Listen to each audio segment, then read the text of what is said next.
খুব ভালো আছে, ভালো ফলাফল হয়েছে, এখন অনেক ভালো আছে। অনেক ভালো আছে। ভালোই আছে। আমি প্রায় ওষুধ খেতাম, কমতো না। বাম তোমার পায়খানার থলিতে ক্যান্সার হয়ে গেছে, 1.5 মাস রেডিয়েশন হলো। আমরা অপারেশনের ডিসিশনটা ভাববো। আমার সমস্যা হচ্ছে পায়খানার সমস্যা। আমি প্রায় ওষুধ খেতাম, কমতো না। পেটের বাম সাইডে ব্যথা করতো, শক্ত হয়ে থাকতো জায়গাটা।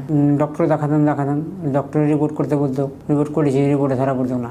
কী বললো না বললো, ওষুধ দিলে ওষুধ খেলাম, কমলো না। তারপর অন্য একটা ডাক্তারের কাছে আমি গেলাম, ও সমস্যা গেলে বললাম যে আমাকে এরকম পায়খানার সঙ্গে ব্লাড যায়। তারপরে ওষুধ লিখে দিল 1 মাসের, বললো 1 মাস পরে আসবে। এই রিপোর্টগুলো কলোস্কোপি আর ব্লাড টেস্ট 3-4 রকমের আর কি রিপোর্ট দিল।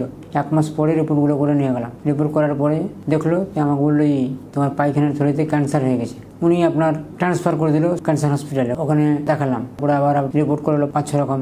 রিপোর্ট করার পরে বেশ কিছুদিন হয়ে গেলো। তারপরে বলছে রেডিয়েশন হবে। তারপরে আমরা অপারেশনের ডিসিশনটা ভাববো। তারপরে রেডিয়েশন দিল, 1.5 মাস রেডিয়েশন হলো। তারপরে বাড়ি গেলাম, রেডিয়েশন পূরণ হওয়ার পরে আবার আমাকে ডাকলো, 1.5 মাস পরে গেলাম, রিপোর্টগুলো দেখলো। তারপর ওনারা কী ডিসিশন করলেন, ওনারা বলে অমুক দিন আসো, রেডিয়েশন দেওয়া হবে। তারপর আমরা বাড়ি চলে গেলাম। তারপর আপনাদের এখানে প্রায় কদিন হলো যে আপনাদের অনলাইনে আমার এই ভাইটা মানে জিনিসটা জানতে পারলো। বিশ্বাসের জন্য বিশ্বাস করে আর এলাম আর কি।